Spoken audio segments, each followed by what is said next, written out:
Yeah. I have some very basic like video file editing stuff. Like I'm going to cut 10 seconds here and I'm going to cut 10 seconds there, but that's about it. And I figure we're just having a chat, right? I didn't prep too much. No, well, I did put some thought into it, but I was just trying to print my notes, and then I thought, don't do that, because I'm already finding that I come across differently if I'm making a video off of notes, right? And so that's where a conversation is good, because it's spontaneous right there. But it does take, when it's a conversation that's going to likely be on YouTube, then it does take some thought and some awareness in terms of and so I want us to be aware of that.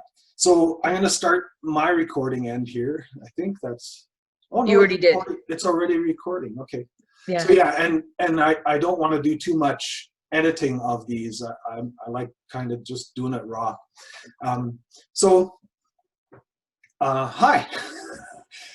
What I want to start with officially is introducing ourselves. And maybe there are big bits about you that I want to introduce, and you bits about me that you want to introduce. But I'm Pete, and I'm the what do I call it again? The facilitator of the meetup group that used to be Jordan Peterson Phenomenon and has now become Meaning Quest. And yeah, my name is Pete, and I am a father of 5 now adult children, and a grandfather 7 times over. Had lots of interesting life experiences, and so I'm a storyteller. I'm more into narrative than into propositional statements. I could do those if I'm pressed, but yeah. So, and now tell me who you are. First of all, how do you want to be known for this video anyway? Yeah. So my name is Jenn, and I am child-free. I have 2 cats and a husband who make up my immediate family. I moved to Edmonton 2 years ago. I work at a post-secondary institution, and you can probably easily find me. I work in the anthropology department at MacEwan. It's part of a public persona, so I feel like it's something that I get to stick to as well. Pete and I first met each other. Can I talk about that? Yeah, please do. So we first met each other at this Jordan Peterson meetup group, and I was attending that because I wanted to find out, and it's something I've been doing in the summer of 2020, is looking at the idea of what is whiteness as an identity. Because when people tend to think about whiteness as an identity, it tends to be something that is seen as quite right-wing, or it has to be exclusionary, it has to be superior. And that's what people think about. If you're congregating around that identity, then that's what it means. And so what I had come to realize is through a number of different channels is that Jordan Peterson is used by people for many reasons.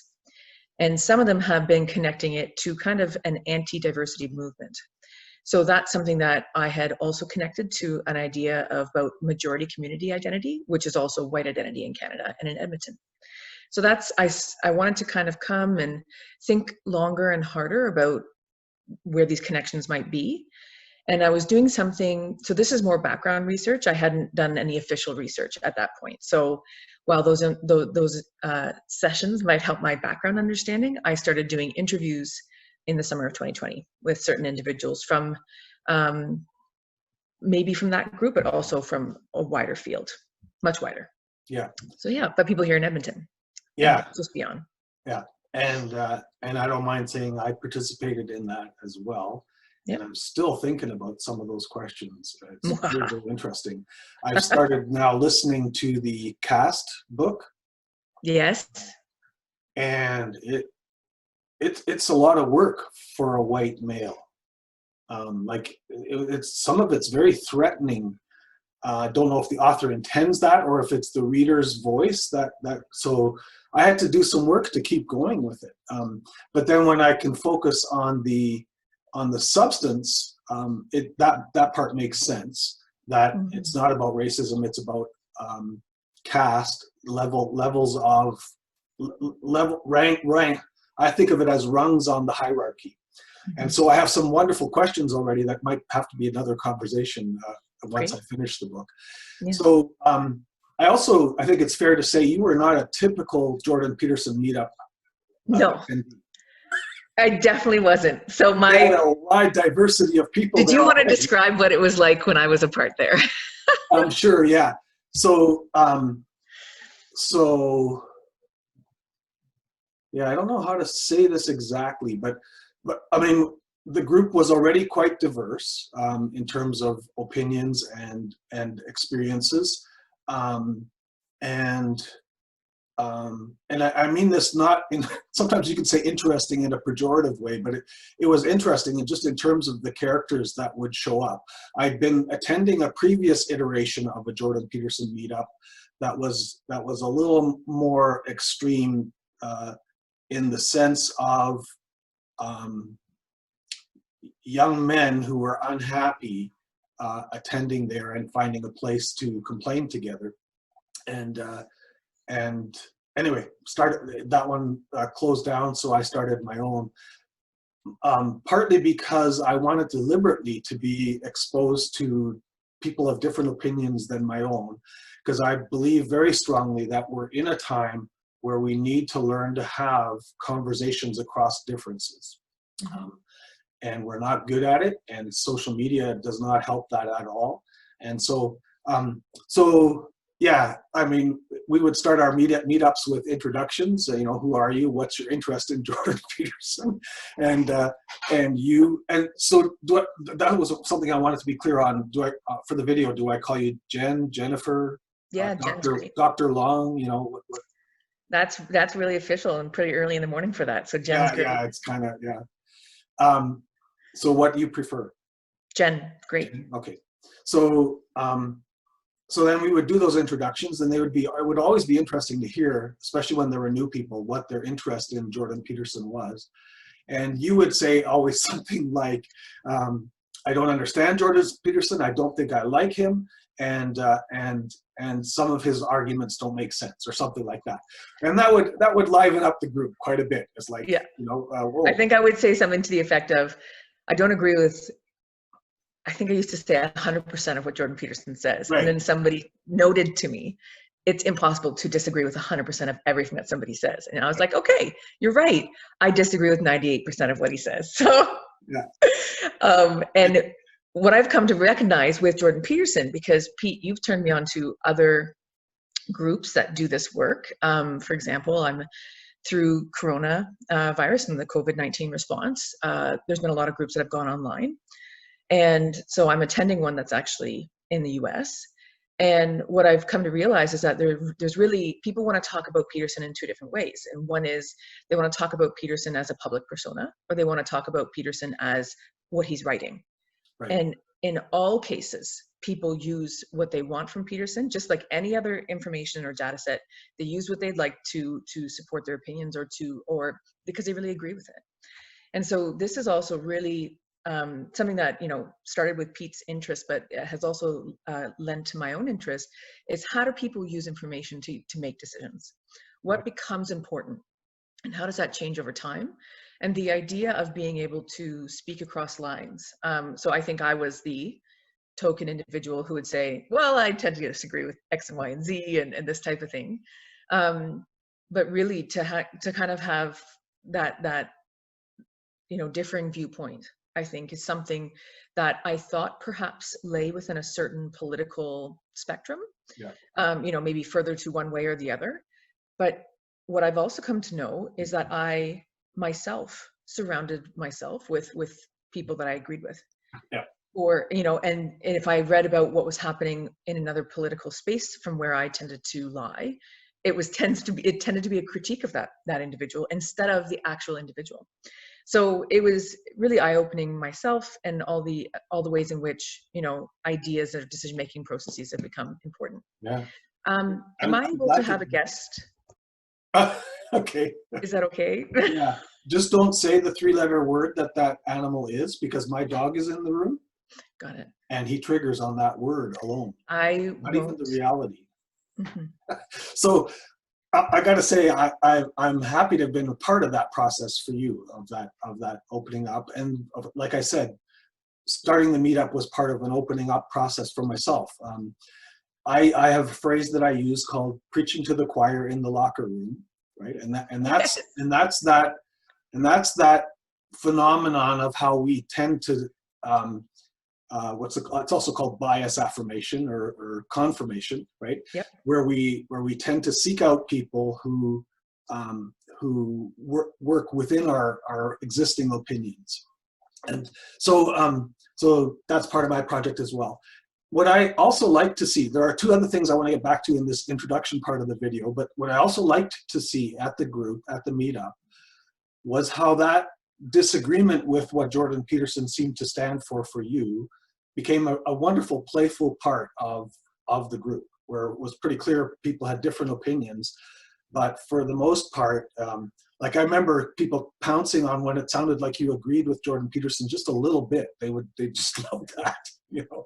So, and I think that's part of the key to this project that I'm on of having conversation across differences, is the ability to be playful in that, and also the interest in actually learning, not just projecting your own opinion onto the world, but gaining something. So those are two areas of connection for us. One is the meetup itself was where our connection started around Jordan Peterson stuff.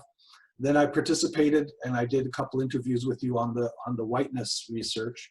But there is a third connection that I want to talk about, because I think it's an interesting, I think it's actually created some trust between us simply due to an ethnic connection. Oh. And so Yes. what comes to mind for you when I say that? Well, our Dutch heritage. Yes. Yeah. And the Yep. fact that you lived in the Netherlands, right? Yep. And ik spreek Nederlands. yeah. And so this, anyway, yeah. Okay. I want to launch into a whole other thing there. And you were in the Netherlands to do what? So I was in the Netherlands to do my PhD work. So I have a PhD in sociocultural anthropology from the University of Western Ontario, which I received in 2011. So I'd like to just date myself there. I am that vintage. And when I was there, I was an affiliate of the Meertens Institute, and they're an ethnology institute. So they look at nationalism studies, so all about the Netherlands. And while I was there, I was looking at the role of rising Islamophobia as a way in which the host community, and I say host because I was looking at Muslim migrants, largely from Turkey and Morocco, and the ways in which these individuals used and were thought to be a part of the community, or what I actually gathered after my time there, the ways in which the host community tended to reinforce kind of these exclusionary understandings of who was and who wasn't Dutch. And this was according to a lot of things, which included, past historical, and kind of ancestral ties, what it meant to be Dutch, what you had to do in order to become Dutch. And the Islamophobia really stemmed from about 10 years earlier in 2001, the 9/11 attacks in New York. But the Netherlands had their own kind of event in about 2004 with the murder of Theo van Gogh. So I was in the UK at that point when I learned of that. And about almost 6 years later, I ended up in the Netherlands looking at this. So although I worked with both Muslim immigrants, and Dutch Muslims, I think the majority of my work was actually with Dutch individuals, so what they call autochtone, so individuals who would be thought of as native to that land. And I don't mean native as in what we understand here in Canada, the First Nations, Métis, or Inuit, Yeah. just the indigenous peoples of that land, which would be ethnically Dutch. Okay. Yeah. So if I remember right, it was your mother that is. She's from the southern province. Yeah. Yeah. So okay. Yeah, there's so many things I want to venture into already. But so you did pretty close looking at that murder? Mm-hmm. Okay. What I was looking at, really, it became about community belonging.